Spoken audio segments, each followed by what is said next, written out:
We are live. Hello, hello. Good afternoon. Happy Friday, everyone. Hi, Imad. How are you? Hi, Noura. Kifik. I'm good. I'm doing very well. How are you? Good, good. So, just quick introduction. I'll introduce myself, and I'll let you introduce yourself as well. So my people can be introduced to you, and vice versa. So, if you're new here, my name is Noor Al Masri. I am a tax and accounting professional and the founder of Noura's Books. My main mission is to help you save in taxes and help people stop overpaying in taxes. And Imad, go ahead. Yes, well, my name is Emad Mahou. I am an attorney here in Oak Park. I do estate planning, business law, and IP, like trademark and copyright for artists and for businesses who owns trademark and copyright if they are in that business. I came to the US around 14 years ago. I went to law school at DePaul. I am a professor of law. I teach constitutional law at DePaul University as well.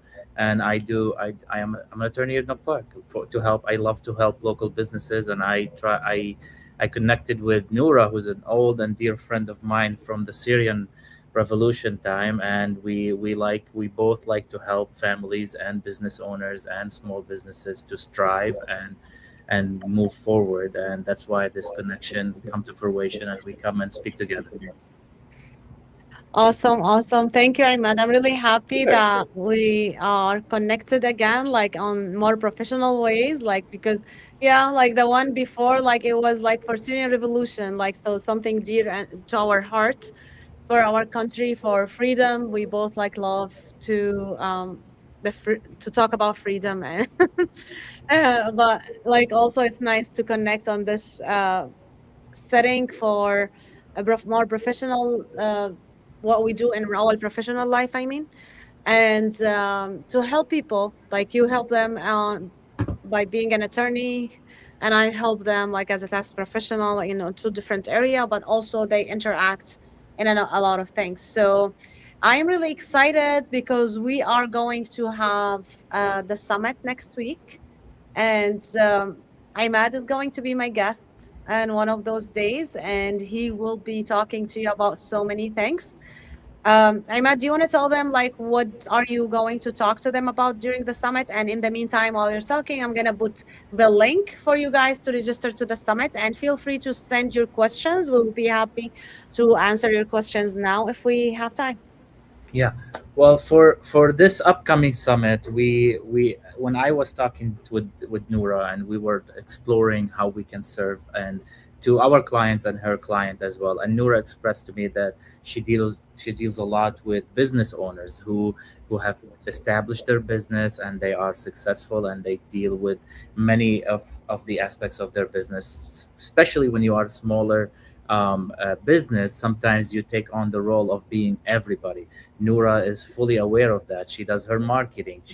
She has a team around her, but you are the bread and butter. Like if you're not there, nobody else will take on certain roles. Like in my field as well, we are a small law firm, multiple attorneys, but I take on the payroll, I take on the intake, I decide whether we're taking on a case or not, I look into the bank statements, I am the marketing, I do everything. It feels like I'm a team of 10, and that's where this combination and relation is started to come to fruition. Is we want to help people put some and alleviate some of the responsibilities that can fall on them by better planning and taking advantage of all the tools available. One of the things and the most important things, a lot of business founders who are on a smaller scale sometimes miss or sometimes put it for later because you're now like solving one crisis at a time, and when are we're stable with like a stable revenue stream and work or contracts or services or foot to the door or a client, then you say, okay, you know what, when I am there I will look into this or I will look into that or I will pay attention more to my marketing. Now I'm gonna do ads, or I will hire a CPA because I have money, or all these small things that I personally put aside as well in my own business because it's like, okay, I gotta solve this crisis today. One of the things that is most important is succession plan.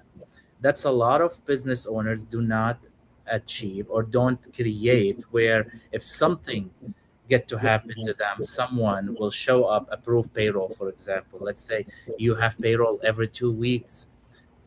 By Wednesday, I remember from other practices where by Wednesday, if not everything is in the system, paychecks is not coming out on time on Friday, then you have, let's say, 10 employees, 10 of them who probably will rely on that paycheck, textings like, where is the payroll? Why it didn't show up?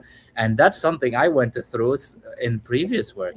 Who approving payroll, moving money, draw credit, sign a contract, or there was like some client escalation that reached to you, for example, and you're the only one who can solve that. And if you're not there, who's going to solve that client escalation?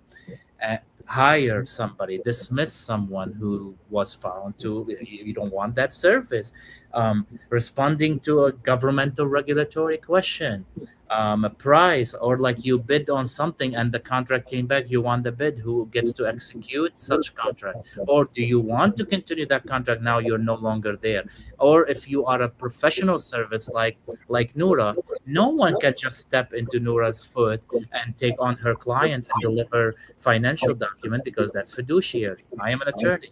I can just hand over my docket to a paralegal and say you can give legal advice. It has to be an attorney who steps in my shoes and say, you know what, Imad is incapacitated, or Imad passed away, and we would like now to figure out how we can close these cases.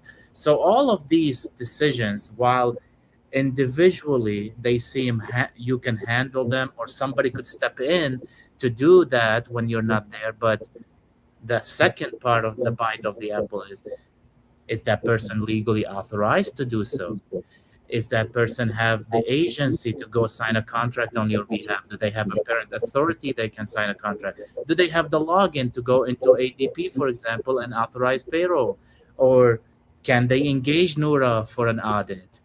Can they hire an attorney to file a copyright? All these questions comes within that succession plan. How we plan for it, what we put in place to organize it, and how we execute proper legal documents. So if, God forbid, you come to that road, that fork in the road, you have a plan. You're not just, oh my God, what have we done? What can we do? So that's what we will be talking about. That's awesome. That's great and important. And no one thinks, because sometimes people say, "Oh, okay, I am just here. I don't care what happens after." Or maybe, "Oh, I am not gonna die, or I'm not gonna sell the business, so I don't need this." So we don't. It's just like when people get married, they don't want to think about like, what if things goes wrong and we went through divorce. They don't want to even talk about it. Like, you're not even married. Like, you want to think about divorce. Like the same thing I feel like with this succession planning. Oh, I am starting a business. I don't want to think about anything else after. So who know, I'm just excited about this. Yeah. Yeah, ironically, so I'll give an example. My field in particular, the minute you establish, let's say, a law firm, the first thing you have to do next is establish a succession planning. Because you can't, like, imagine I have you as a client and you have a Mhm. hearing this next Monday, and over the weekend, I pass away. Who's gonna show up Monday for you? And this is like, for example, let's say I'm practicing family law and you have custody hearing. Yeah, some judge will be like, yeah, the attorney passes away. We'll continue for further. But if Imad has not established a succession plan in his law firm, now you need to go figure out, what am I gonna do? Who's gonna pick up my case? All that now falls on you, the client, to figure out what you do with your hearing in court for your custody, with so much at risk, because your attorney did not take the time to plan for his emergency, so it doesn't become your emergency. So when you look at it from your business perspective, all of us as business owner, we aspire to provide some kind of a service, and we want to Mhm. do it in the best possible way. Not having a succession plan for your business, not creating an estate plan to protect your family legacy for through your business and what you have on your personal level, you're doing your own self, number one, your family and your client a disservice, because your risk now becomes their risk. Mhm. Yeah, absolutely. This is very important, and like this is something like everyone needs to think about. And I'm glad you're going to be talking more in details about this on the summits next week. So we're going to start on July 21st and July 22nd and July 23rd, 3 days. I myself going to be teaching about why and how are you going to save in taxes, because a lot of people think they are going to just pay whatever it is. Like they go to Nura or do they go to uh, TurboTax or anyone like else, they're gonna get the same results. And people don't know they can actually have control over how much they pay in taxes. So I'm gonna go through that. I'm going to go through also um, exactly what you need to take care of in order to make sure like you are in the optimizing your position for tax purposes. And then I'm gonna teach one strategy that you can take and apply right now so you can save in taxes. So this is technically what we are going to teach on the summit. We're going to have also two other ladies like going to be our guests, and it's going to be amazing. So guys, you want to you're going to really enjoy the summit. We'll be able to answer your questions. And also feel free to ask any question about the summit or anything for me and Imad while we are here. We will be happy to answer your questions as much as we can here, like without like personal information. So don't share like personal, confidential, but general questions we can answer. So Imad, tell me a little bit about yourself. Like I know, like we told people now about the summit, so hopefully, Yes. like they're gonna join us for that. But I want to like let them hear about you. Like what, you mentioned you are from Syria, like, and you like tell them more. Tell them more about Well, yourself, like, and what made you like really choose this field. okay. Well, it's a real story. So I am from Syria, as I mentioned. In 2011, we had a revolution in the Arab world. It was called the Arab Spring. The revolution spread all the way from Tunisia, Northern Africa, throughout Northern Africa to the Middle East, and Syria was no different than the rest of the dictatorship in the region. And many of the Syrian people decided to go in the uprising, civil uprising against the government of Assad, who is a dictator, inherited power from his father, the family ruling that gang, actually, of thugs who ruled the country for over 56 years. So I was one of the protesters who started in the beginning of the revolution. On the first day, I protested in the first protest in Damascus, Syria, and I took on that position of a rebel, and I wanted to fight for freedom and democracy and stand in the shoes of others because I did not want to see injustice and see people lose their life for their word, for their freedom, for something, for opinion on something, opining on something, talking about politics. That should not be a death sentence to talk about politics, to participate in a democratic process. So I joined the revolution. I got kidnapped by a secret police, by a militia.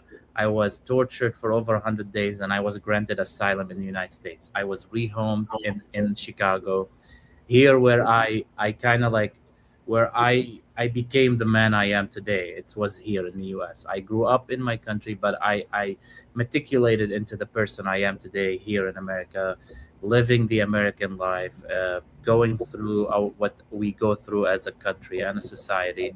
I started from the bottom, worked in the airport, went back to school, got a second bachelor degree, and then I went and I was working as a software engineer. I didn't like it. I felt something was missing. Is the drive for to fight for people, to drive to advocate for someone else. It's just like that thing was really missing for me. And my neighbor at school, we were always conversing with each other. He was a ordained minister. He talks Christianity. I talk Islam. We talk about the politics. We talk about election. And one day he's like, "You gotta go to law school. I don't know why you're doing this. You're missing a lot." So I'm like, "Yes, I'm gonna go to law school. I want to fight for people." So I went to law school. I got a Fulbright at DePaul University. Thank God. I didn't pay anything. So that was really, really generous of DePaul. So I got a full ride, went to law school, graduated, passed the bar on first try. I scored very high. I can practice in any UBE jurisdiction in America. That's So awesome. yeah, I love the law. You know, Mm-hmm. the law is straight. People have their opinion about the law. Sometimes you feel the law does not serve people sometimes, and that is fair, and I understand that, because sometimes the agencies or the people who are given the right to enforce the law, they don't interpret the spirit of the law. Sometimes the law has a spirit, but the actual execution does not meet the spirit, and we all Mm-hmm. struggle with it the way we see the law sometimes selectively applied. But taking all that aside, the actual scripture of the law, I love. I enjoy it. I understand it. It makes sense. I was trained to enjoy it and understand it. Mm-hmm. I love it. And the thing I really love about it is the ability to bring that complex rules and use it in a way that can help someone achieve something in life. Like when we come to estate planning, you are a CPA, so you do your own to help people file their taxes, save on their taxes, plan for their taxes. And I've heard you speak in your previous summit. When you teach people how to plan, you don't need to be wealthy to plan your taxes, because we all know the same argument. I hear it from every average or all the regular Americans I am around.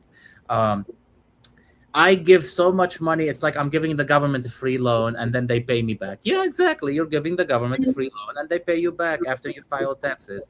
When Yep. you plan for your taxes, you don't give the government free loan, and you only pay what you are owe, what you owe. Sorry, my eye is itching me.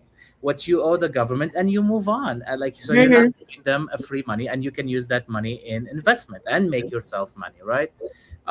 So you teach how to plan for that. And now we look at it from the other end. Okay, you have the money. Now you have an estate. If you go, a lot of people, for example, think having a will keep you out of the court. Oh, well, I have a will. I said the house go to little Jimmy. But little Jimmy is 10 years old. He can't just take a house. Or like, well, my oh, I have $2 million life insurance. Okay, who's the beneficiary? Little Jimmy. Well, little Jimmy is 10. Nobody's gonna hand Jimmy $2 million. It doesn't Mm-hmm. work that way. Jimmy is gonna need a guardian, and the court needs to probate those $2 million. No, sorry, those don't go to probate. Like, the house needs to be probated because you did not do a trust, or you decide it's like, well, I wrote in a will, this is how I want it to. Yeah, but the will needs to go to probate courts for a judge to probate it and seal it and say, yeah, that's how we're gonna split that money. It needs a court intervention, and that court intervention costs 7% of your estate. The thing No, behind. Yeah, that's a lot of money. Oh my that is God. that is a lot of money. So now, if the house is $1 million, and you have other assets, so let's say you're $2 million, that is $70,000. Actually, Wow. more. That is $140,000 in probate, set alone, or the attorney fees. And who's gonna take care of Jimmy until the court appoint a guardian, if there is no mother, for example, no second parent, if no relatives in the state. Like, a lot of us immigrants, we don't have our families in this country. Like, Yeah. I'll give you an example myself. I only have my wife and my daughter. I have no sisters, no cousins, nobody in this country. I have an 11-year-old daughter. I have named a guardian for her in my trust, because Mm-hmm. her mother is in Brazil or something. Let's say me and my wife pass away. Her mother is Mm-hmm. Brazilian. I am Syrian. She has no family. I have no family. My daughter is gonna end up in child services Oh. if I don't have a, even if I have a will. They would not, like, if the judge says this is not the best interest, because when it comes to children, it's not what you want. If it ends up in court, the court standard is the best interest of the child, not what the father wanted. They will take my recommendation in their, when they are reviewing, they'll take it into consideration. But the judge might say, well, you know what, that person you nominated 5 years ago is now an alcoholic. Maybe No. that's not in the best interest of the child. Maybe he's now selling drugs. Maybe he is in prison. Maybe he's not alive, or she's not alive. Like, circumstances changes, and if you're not keeping up with your document, you end up in the court, and then the court need to interpret what did you really want. When if you do a trust, you tell the attorney who is processing the trust or the trustee exactly what you want, and they have to follow it, because that's a contract. That's different process than leaving it to the court discretionary and in decision to decide who takes care of my daughter Sophia if I am no longer here. Mm-hmm. Yeah, so that's why I went to do this kind of law, because I do love to help families, and I do want them not to pay taxes when they don't have to. Yes, absolutely. Why would you want to lose control over your money while no one's telling you don't pay taxes? People tend to do like something wrong. Like they might, oh, okay, I for me it's not working, also wrong. Like, oh, okay, doesn't make sense to do extra business or generate more money, or do I have to pay those on taxes? Of course, every time you can generate more money, why not? Because that means also you are providing value, so that's why you are getting compensated. So if you're not doing that work, you are preventing that value to coming to the people who need you, because you don't want to make extra money because you feel like you're going to lose those money to taxes. But this is not necessarily true, because people also think, oh, okay, now every dollar you generate is a dollar you're going to pay taxes on, and this is not true, because taxes are holistic and there's so many ways like to save on those taxes and keep yourself in control. Other wrong way to do it is get paid on cash that you do not report it. Everything you make you have to report, but the way to save in taxes is not that. You plan for your taxes, you control it, you do the things that's going to make you keep your money with you legally, while you only pay your fair share, not anything more than fair share. And you can control the rest of the money, keep it in your family, build your legacy, maybe support the cause that you are believing on, rather than like maybe you're someone like care about animal right. Maybe someone like do not believe in any war, like, and you don't want to support any of those wars. So you can keep your money and control these, control like where your money wants to go. And no, you do not have to pay taxes on every dollar you make. And in order to know more about that, like I would encourage you to join the summit so we can actually go through the details over this. So this is going to benefit you guys like with a lot of things, a lot in terms of in your family, in your business, to make sure your rights are there. Like I love America, Ahmed, like I know you too, because I always tell, yeah, the law is written, but there's a system. We know like there's a system, like if you learn it, you work with the right people, you will be able to uh, navigate through the system to get what you want. And a lot of people who were born and raised here don't see that value. But we do see it because we came from countries we cannot do anything. At Yeah. least when before the revolution. Thanks God, like hoping now we're going to the a good direction, but it's gonna take time. But in America, the system is already here. The system is already here. Like you just have to learn it and work with the right people. So tell me like your intake on this. Oh, it's absolutely accurate. I love this country. I love it with every fiber of my soul. This country saved my life, brought me all the way from Syria. My daughter was born here. I really grew up kind of here. Like, yes, I grew up in my country, but like the actual, because when you're young, you're learning from your parents, you're learning from your surrounding. But in your 20s, walking in now in my late 30s, I was learning here in the US. This is where I became like the man, as I said it today. I am like, this is where I went to college, this is where I got my law degree, and I went through careers. I changed my career from computer science to law, and now I have my law practice. I worked in big law, I worked on big law cases. So what you said about America is absolutely true. Everything is set in place. There are systems, whether we like them or we don't. That's our personal preference. That's our subjective belief, not the objective. That's what our each of one experience also with the system. Putting aside, like, of course, recognizing certain systemic barriers for certain people, that is the element of the racism and element of the civil rights movement. That's what we had, the civil rights movements, to give everybody equal access to the law, right? So Mhm. putting all these, knowing all the variables of the system, we're not just praising the system blindly. No, we understand its shortcomings. We understand how wealth is concentrated in certain part of the country or certain bracket of the country, and the rest of us are just common folks who are working hard trying to provide for their families. Regardless of all of that, I haven't been in any other country where I was able to go to school, work as an engineer, go back again to school, get a full ride, become an attorney, work on a $700 million lawsuit for a Fortune 100 company, and then start my own business in a span of 15 years. Mhm. America is the country of opportunity. If you want to make something happen, there is every possibility. It comes with a lot of barriers. I want to make sure I say that because I benefit from the system. My experience of the system is different than of a black woman or a black man or a woman in general as well. Like I get paid when I was in my field more than what a woman would have gotten paid Mhm. at certain places. So, and I recognize all of that, but the system overall allows for a person like me who has a drive to become an entrepreneur to be able to become an entrepreneur and actually go and there are so easy. It was so easy to create my LLC. I created my LLC. I did everything.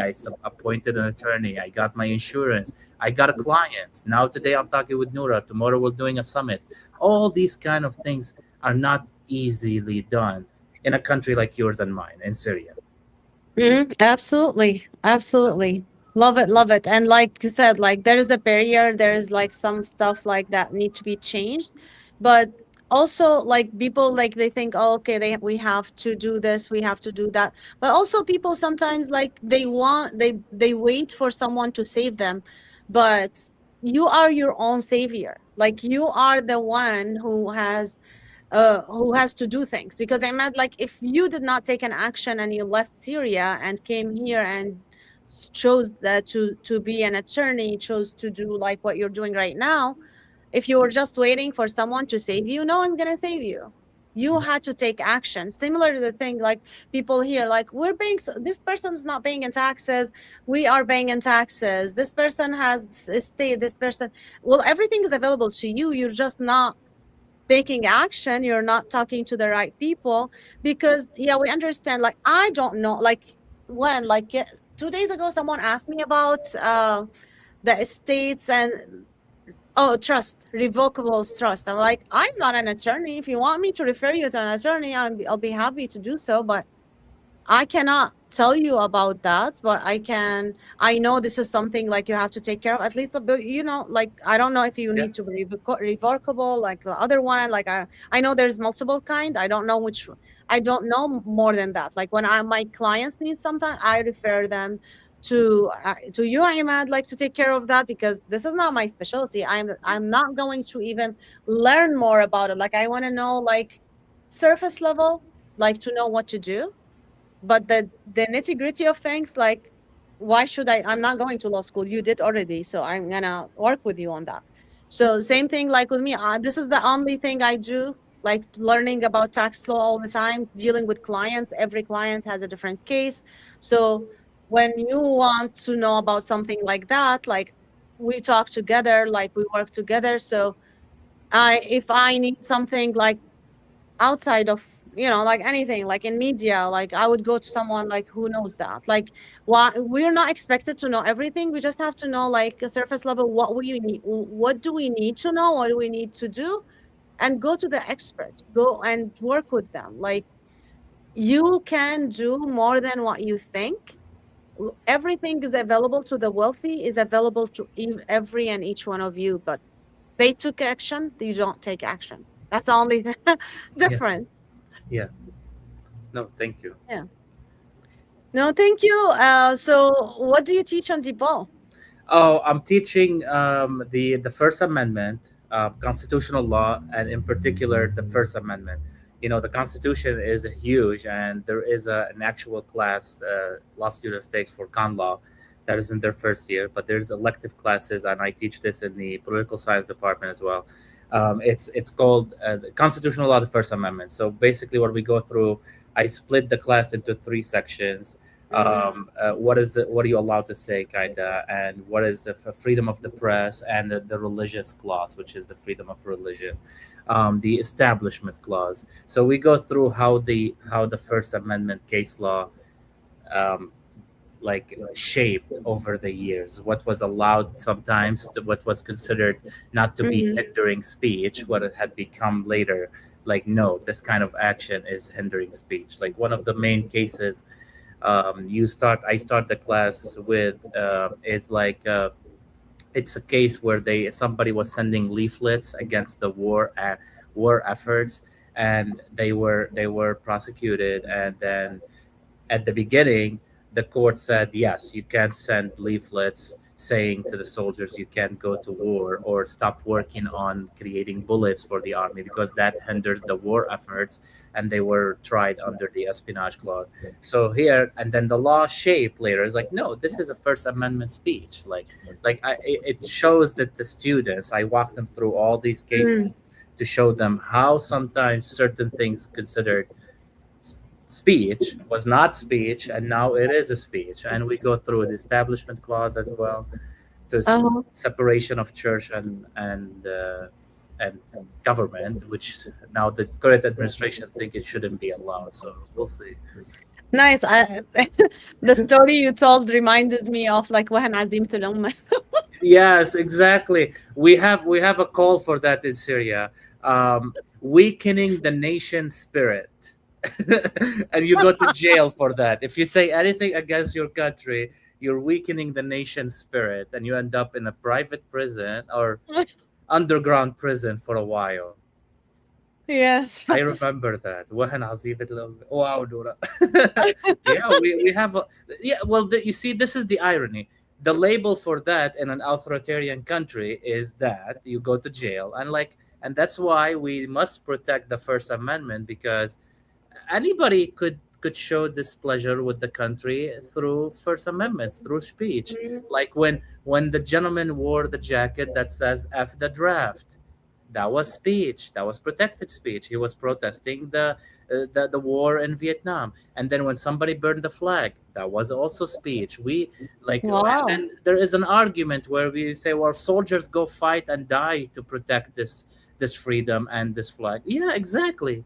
That's why you go fight and die, to protect the freedom of somebody to say, I want to burn the flag as a political message against my government action.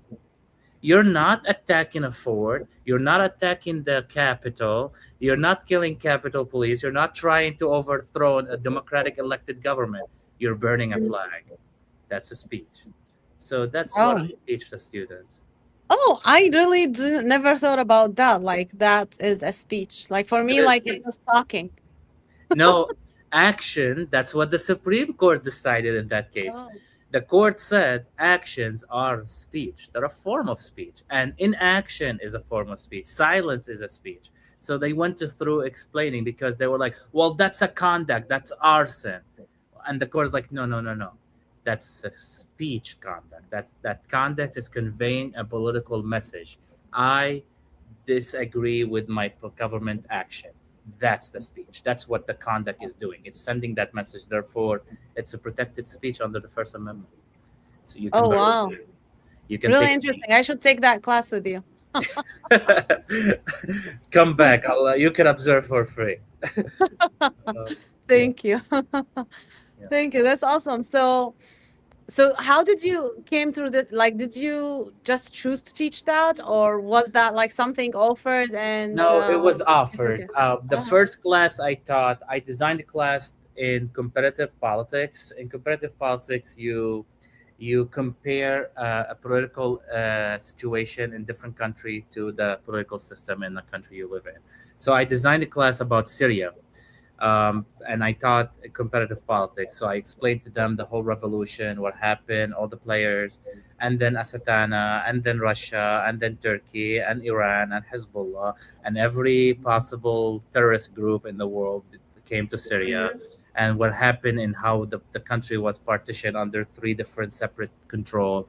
Eastern of Euphrates under the U.S., Russia controlled the rest. Aleppo was under Iran and Hezbollah, and other parts of the borders with Lebanon under Hezbollah and Iran, and Hims, for example. And Assad was the mayor of Damascus. So, so that's how it happened at the end. I teach that comparison to the U.S. and I talk about what happened through the revolution until the uh, what was it, December 8th, the To December 8th, 2024. December 8th, So that's when the class ended? that's no, that's what the class, that's where the teaching ends, the teaching ends. So I designed that class, they really loved it, the students, the school loved it, and they decided, like, okay, well, next semester teach, we want you to teach con law. So I taught con law, and this semester, upcoming semester, I'm teaching the advanced version of the Syrian class, so advanced comparative politics. And next spring, so I will alternate. One Oh, semester will be con law, and the other until they hopefully hire me part time, so I can get free health insurance. that's awesome. I love that. I love that. Yeah. So,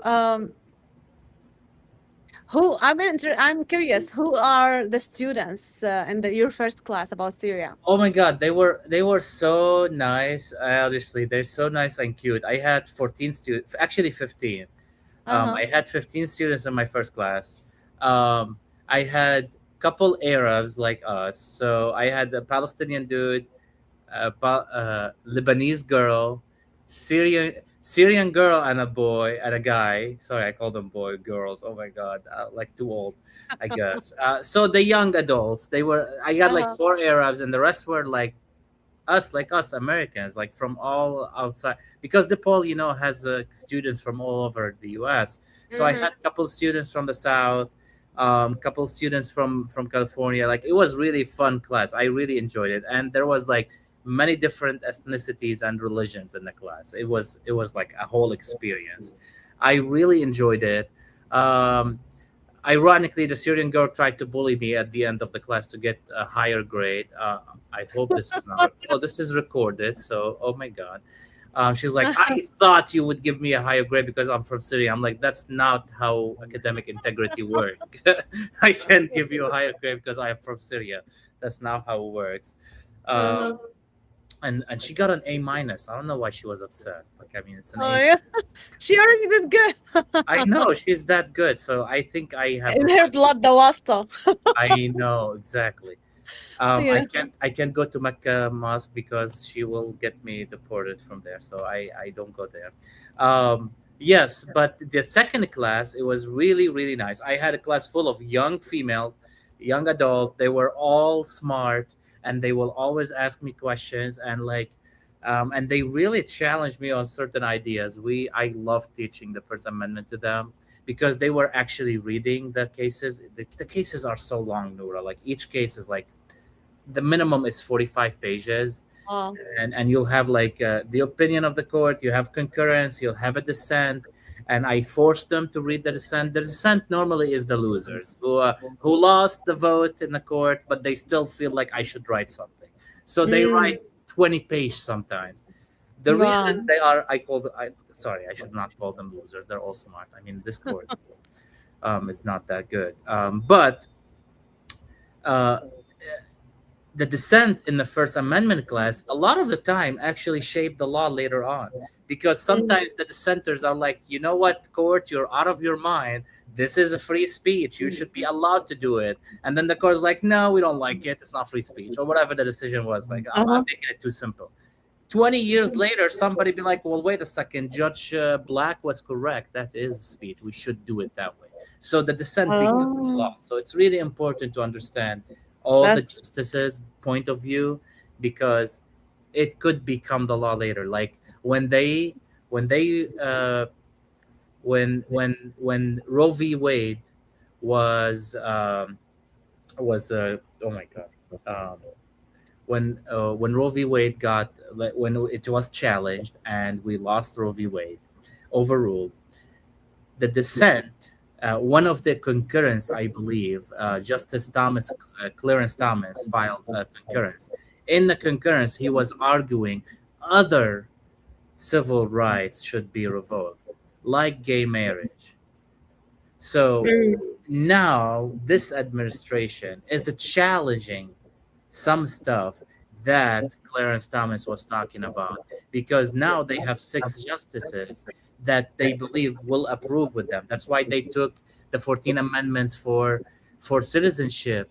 Like kids who are born here are not automatically citizen unless the parents are American or one of them is mm, American. So that's why they're challenging certain things in the Constitution, because they read it in Clarence Thomas, and you see those kind of concurrence or like dissent. Later on, other people can take advantage of that to say maybe now the court ideology changed and we can move in that direction instead of that direction. And that's why you got Roe v. Wade, for example, overruled, and nine, 7 or 6 men can decide what a woman can do with her body. mm. Yeah. No, I love that. I love that. So it's very interesting. I didn't tell. I went to DePaul too. I went to DePaul and I graduated in 2009 in business information technology. But I was gonna go to law school. I don't know if you've ever told you that. And actually, I I bought the LSAT. Oh But wow. I did like, and that's after I got my master. Actually, in 2017, I was gonna go to law school. But then I decided, you know what? No, that's gonna be too. It's too late for me to do that. So, because I worked with attorneys at DePaul, I don't know if you should be familiar with the International Human Rights Law Institute at Yes. DePaul.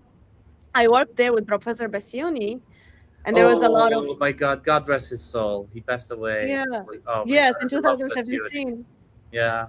Yes, I actually worked with a lot of attorneys. Some of them were Egyptian and some were Syrian. And I loved it. I know like when you go to law school, you get skills that you don't get anywhere else. And I That's it. loved it. So this is why I'm like, okay, I'm interested to do law school. But then I'm like, okay, it's too late for me. Let me just focus on accounting and I can work with lawyers. Yeah. Well, you dodge a bullet. It gave me all the gray hair I have going to law school. So dodge a bullet. Yes. It's fun. I really enjoyed law school. I really did. It was mentally depleting though. It was Mhm. really hard. So many times found myself crying or Oh. upset or something. It sometimes it was just really hard. And one of the funniest things that happened to me in law school, like the first day of or the first week, I thought I was smart and I know it all. And then I walk in, I'm like, oh my God, the stupidest person to ever walk earth right here.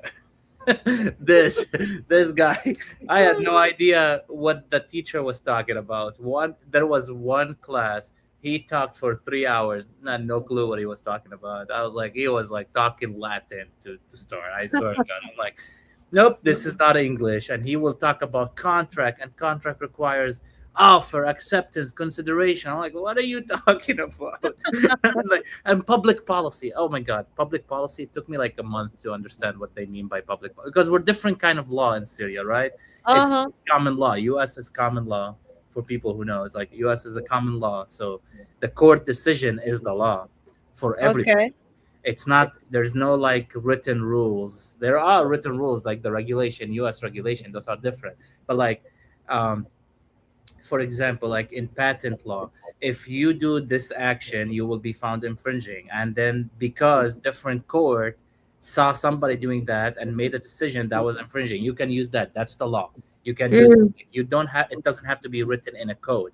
It's the actual Oh. case becomes a law. So you can refer to it like, oh, in this Exactly. case, the judge do that, therefore you should Exactly. do that now. Okay. Exactly. And if it's in the same court, they have to follow it.